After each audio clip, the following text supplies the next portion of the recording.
नमस्कार, मैं हूं शिल्पा जैन और आप देख रहे हैं जीबीसी अपडेट। आइए नजर डालते हैं हिमाचल की खबरों पर। प्रदेश के बद्दी बरोटीवाला नालागढ़ में हुई भारी बारिश के बीच बद्दी में डेंगू ने दस्तक दे दी। एक निजी अस्पताल में 2 रोगियों की खून जांच में डेंगू के लक्षण पाए गए हैं। 2 लोगों में डेंगू के लक्षण आने पर स्वास्थ्य विभाग अलर्ट हो गया है। उक्त रोगियों को एहतियात के तौर पर जरूरी दवाएं दे दी गई हैं। नगर परिषद ने भी संबंधित क्षेत्रों में फॉगिंग करवा दी। बीबीएन में भारी बारिश के बाद जगह जगह पानी जमा हो, जिससे डेंगू का मच्छर पनपना शुरू हो गया है। हिमाचल प्रदेश के जिला कांगड़ा के विधानसभा क्षेत्र नूरपुर के लिए राहत भरी खबर है। यहां बनने वाले फिन्ना सिंह सिंचाई प्रोजेक्ट को केंद्र जल आयोग ने मंजूरी दे दी। प्रदेश सरकार ने मजबूती के साथ केंद्र में अपना पक्ष रखा।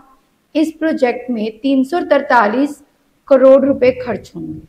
केंद्र सरकार ने इस प्रोजेक्ट के लिए पैसा देने की हामी भरी है।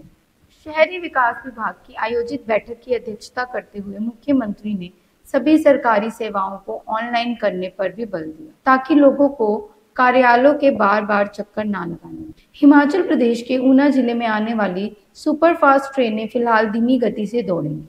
बारिश के कारण धंसे रेलवे ट्रैक की मरम्मत के बावजूद रेलवे बोर्ड ने यात्रियों की सुरक्षा के लिए ऐसा कदम उठाया है। मोरिंडा, रोपड़ से लेकर ऊना, दौलतपुर चौक तक के स्टेशनों के बीच ट्रेनों की गति सीमा कम करने के लिए रेलवे बोर्ड ने सख्त निर्देश दिए हैं। व्यास नदी में बाढ़ से 4 लेन को लगभग 300 करोड़ का नुकसान हुआ है।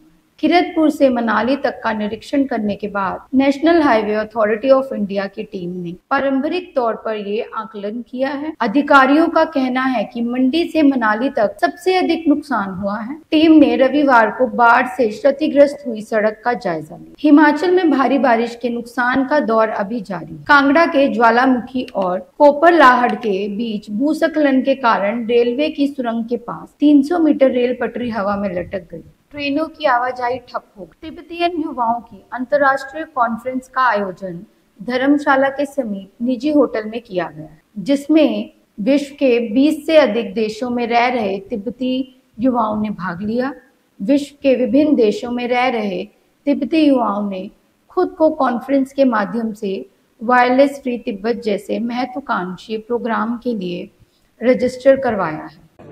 आज ये कार्यक्रम बहुत इम्पोर्टेंट है, वेरी सिग्निफिकेंट है, क्योंकि आज हमारे तिब्बतियन यूथ से आई थिंक अराउंड 20 कंट्रीज 20 देश से आ रहा है और हमारा का फ्यूचर इसका बातचीत कर रहा है। वेरी इम्पोर्टेंट है। भारत और चीन करंटली भारत सरकार तो आपको पता है कुछ है, लेकिन हमारी तरफ से भी सपोर्ट, हम भारत सरकार क्या कर रहा है उसको फुल सपोर्ट कर रहा है। और बहुत सारे देश, Spain, Europe, north America, Australia से भी है। सो आई थिंक इट्स पूरा दुनिया से लोग इधर आया।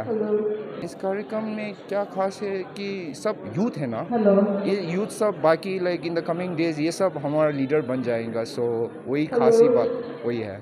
धर्मशाला से निवजीत निपी की रिपोर्ट।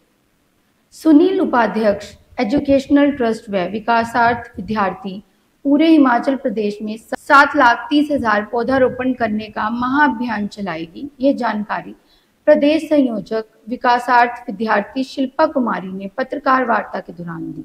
शिल्पा कुमारी ने बताया कि 25 जुलाई से 28 जुलाई तक पूरे प्रदेश में ट्रस्ट व विकासार्थ विद्यार्थी 73,000 रुपए से अधिक वृक्षों को लगाने का अभियान चलाएगा। इसी के तहत विकास विद्यार्थी प्रदेश के महिला मंडलों, युवक मंडलों, गैर सरकारी संस्थाओं, विभिन्न विद्यालयों, महाविद्यालयों में एनसीसी, एनएसएस आदि संस्थाओं के साथ एमओयू भी करेगी। जी, आज विकासार्थ विद्यार्थी द्वारा जो ये प्रेस वार्ता की गई है उसमें जो हमारा मेन विषय था वो था पौधारोपण का विषय। हर वर्ष जो है वो विकासार्थ विद्यार्थी पूरे प्रदेश में, पूरे देश में जो है वो पौधारोपण अभियान लेती है और इस वर्ष भी विकासार्थ विद्यार्थी सुनील उपाध्याय एजुकेशनल ट्रस्ट के साथ मिलकर 25 जुलाई से लेकर 28 जुलाई तक वृक्षारोपण महाअभियान जो है वो पूरे प्रदेश में करने जा रही है। और इस पौधारोपण अभियान में हम 73,000 पौधे जो हैं वो पूरे प्रदेश भर में लगाने वाले हैं। जी, इसमें जो हमें एडमिनिस्ट्रेशन द्वारा जो जगह दी जाएगी उस जगह पर ही हम पौधारोपण करेंगे और साथ में हमारा जो प्रायोरिटी बेसिस पे रहता है कि हम जो जंगल वाले एरिया हैं जहाँ स्पेस है वहाँ पे फलों वाले पौधे ही हम लगाएं, ताकि जहाँ पे जो जंगली जानवर हैं उनको कोई ना कोई सोर्स जो है वो खाने के लिए उपलब्ध हो। जी, इसके लिए भी हमने जो MOU साइन किए हैं, जो हमारे स्थानीय लोग हैं उनका भी हमने सहयोग अपेक्षित किया है और साथ ही साथ हमने वृक्ष मित्र अभियान भी इसीलिए लिया था ताकि वृक्षों का मित्र बनकर उनका पूर्ण रूप से रख रखाव का ध्यान रखा जाए। जी, हम उसमें नीम का पौधा, आम का पौधा, जो जहाँ जिस एरिया में जैसे क्लाइमेट है उस क्लाइमेट के अकॉर्डिंग जो पौधा वहाँ पे सर्वाइव करने की क्षमता रखता है उस प्रकार के पौधे ही हम वहाँ लगाने का प्रयास करेंगे। जी, SFD जो है एक बहुत बड़ी एक संस्था है, तो हमारे साथ बहुत से लोग जुड़े हैं। अगर हम पिछली साल की बात भी करें तो हमारे पास अगर आंकड़ा देखें तो हमारा टोटल 11,931 लोगों ने इस पौधारोपण अभियान में भाग लिया है। जी, मेरा नाम शिल्पा कुमारी है और अभी मैं SFD की स्टेट कन्वीनर और राष्ट्रीय कार्यकारिणी सदस्य अभविप हूँ। धर्मशाला से निपजीत निपी की रिपोर्ट।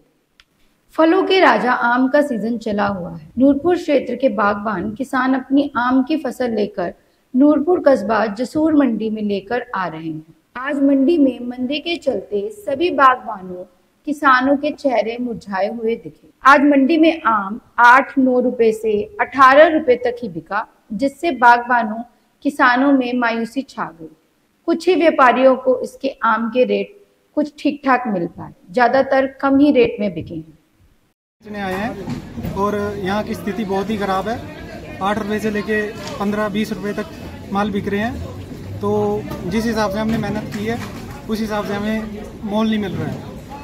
तो प्रशासन से यही गुहार है कि यहाँ पे पार्किंग की व्यवस्था होनी चाहिए अच्छे से, और गाड़ियों का जाम लग रहा है, ये व्यवस्था ठीक होनी चाहिए। पीछे जो भी स्पेस है, और मंडी में कीचड़ है, यहाँ पर पैर नहीं रखा जा रहा है। मंडी में बहुत ही ज़्यादा कीचड़ है। सुबह हम 11 बजे से आए हुए हैं, अभी तक हमारा माल बिका नहीं है, 1:30 बज गया है। धन्यवाद। हाँ जी सर, आज आप मंडी में आम लेके आए हैं, तो कैसा भाव रहा आज मंडी में? पहले तो आपका धन्यवाद कि आपने नूरपुर के किसानों के लिए आज यहाँ पहुँचकर ये स्थिति यहाँ की है, यहाँ की व्यवस्था देखिए। इतना कीचड़ है, चलने के लिए जगह तक नहीं रही। सभी जानते हैं कि नूरपुर एक आमों का शहर है, यहाँ आम बहुत ज़्यादा होता है, लेकिन आज जो भाव यहाँ आम बिक रहा है उसमें 8 रुपये किलो से 15 रुपये किलो तक आपने देखा होगा। कितना बढ़िया आम आज किसान रो रहा है। आपके सभी के चेहरे आप देखते हैं कि मुरझाए हुए हैं। हम चाहते हैं सरकार से कि यहाँ इतना आम होने के बावजूद नूरपुर की सुध क्यों नहीं ली जाती। इतनी छोटी मार्केट होने के बाद आम की आवक इतनी ज़्यादा है कि जहाँ कंधे से कंधा जुड़ जाता है, व्यापारी को बैठने के लिए जगह नहीं है। पीछे आपने देखा होगा, इससे पीछे सरकार की ज़मीन है, गवर्नमेंट की ज़मीन है, लेकिन ये इस मंडी को संकीर्ण क्यों किया गया? इसको इतने पास से उसमें एक दीवार लगा दिया है। वो पीछे लगभग अभी भी यहाँ से 50 मीटर जगह पीछे बचती है। पीछे एक छत बने, यहाँ गाड़ियों का जाम, सड़क में यात्री परेशान। धर्मशाला से निपजीत निपी की रिपोर्ट। इसी तरह की और अपडेट्स देखने के लिए बने रहिए GBC अपडेट के साथ। धन्यवाद।